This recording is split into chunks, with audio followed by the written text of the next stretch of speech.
വളരെ കാലമായി നമ്മൾ എല്ലാവരും കേൾക്കുന്ന ഒന്നാണ് എതിർ ക്രിസ്തു വരുന്നു, അല്ലെങ്കിൽ അന്തിക്രിസ്തു അഥവാ വ്യാജക്രിസ്തു ഉടനെ തന്നെ വരും. അവൻ മഹോപദ്രവം ഉണ്ടാക്കും. എല്ലാ കാലത്തും ആളുകൾ ആരെയെങ്കിലുമൊക്കെ എതിർ ക്രിസ്തു എന്ന് വിളിക്കുന്നത് നമ്മൾ കേട്ടിട്ടുണ്ട്. നീറോ, സീസർ, നെപ്പോളിയൻ, ഹിറ്റ്ലർ, കൂടാതെ കാതോലിക്കരുടെ തലവനായ പോപ്പ്, ഒബാമ, ട്രംപ് എന്ന് തുടങ്ങി വളരെയധികം പേർ എതിർ ക്രിസ്തു എന്ന് പേരെടുത്തവരാണ്.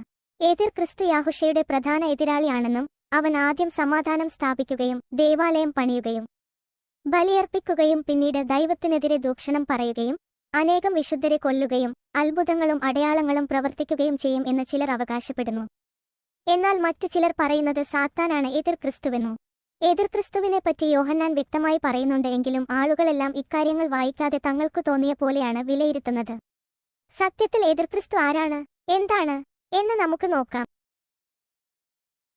യാഹുഷയാണ് അഭിഷിക്തൻ എന്ന് നിഷേധിക്കുന്നവനല്ലാതെ മറ്റാരാണു കള്ളം പറയുന്നവന്? പിതാവിനെയും പുത്രനെയും നിഷേധിക്കുന്നവനാരോ അവനാണ് എതിർ ക്രിസ്തു. ഈ വചനത്തിൽ നിന്ന് എതിർ ക്രിസ്തു ആരെന്ന് മനസ്സിലാക്കാം. പിതാവിനെയും പുത്രനെയും നിഷേധിക്കുന്നവരും യാഹുഷയെ അഭിഷിക്തനായി കാണാത്തവരും എതിർ ക്രിസ്തു ആണെന്ന് യോഹന്നാൻ പറയുന്നു.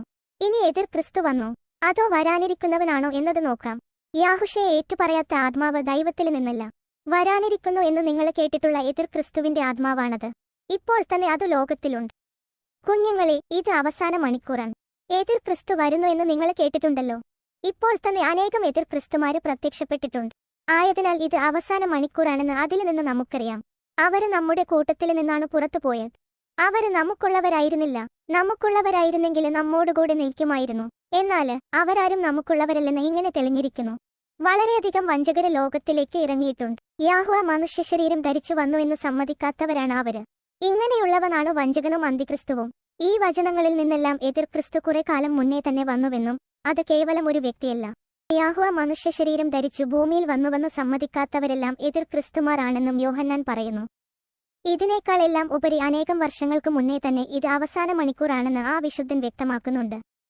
ഈ വചനങ്ങളിൽ നിന്നും യുഗാവസാനം നേരത്തെ തന്നെ കഴിഞ്ഞുവെന്നും യാഹുഷ തന്റെ സഭയെ യഥാർത്ഥ യെറുസലേമിലേക്ക് കൂട്ടിക്കൊണ്ടു പോവുകയും അവിടെ 1000 വർഷം വാഴുകയും ചെയ്തു എന്ന് നമുക്ക് മനസ്സിലാക്കാം. കൂടുതൽ വ്യക്തത കിട്ടുവാൻ പഴയ വീഡിയോകൾ കാണുക. എക്കാലത്തും അനേകം എതിർ ക്രിസ്തുമാർ ഉണ്ട്. കാരണം യാഹുഷയെ അംഗീകരിക്കാത്തവർ ഇപ്പോഴും ഭൂമിയിലുണ്ട്. അവരെല്ലാം എതിർ ക്രിസ്തുമാർ തന്നെയാണ്. ആയതിനാൽ ഒരു എതിർ ക്രിസ്തുവിനെ മാത്രം കാത്തിരിക്കുന്നവർ അക്കാര്യങ്ങളെല്ലാം തെറ്റായിരുന്നുവെന്നും അവയെല്ലാം സംഭവിച്ചുവെന്നും മനസ്സിലാക്കി എന്ന് കരുതുന്നു. നമ്മൾ ഇപ്പോൾ വെളിപാട് 20 പറയുന്ന സാത്താൻ അനുവദിച്ചിരിക്കുന്ന അല്പകാലത്തിലാണ്. ദൈവം തന്റെ സഭയെ കൂട്ടിച്ചേർത്തതിന്റെ വളരെയധികം തെളിവുകൾ സാത്താൻ നശിപ്പിക്കുകയും ചെയ്തു. അത് എങ്ങനെയെന്നും വെളിപാടിലെ മൃഗം വ്യാജപ്രവാചകൻ ആരെന്നും പിന്നീട് വ്യക്തമാക്കാം. And that is it. What do you think? Let me know down here in the comment section. And if you enjoyed this video, leave a little like to indicate that you liked it very much. If you are not subscribed to this channel yet, remember that you probably should. As always, thank you guys for watching and I hope to see you all soon.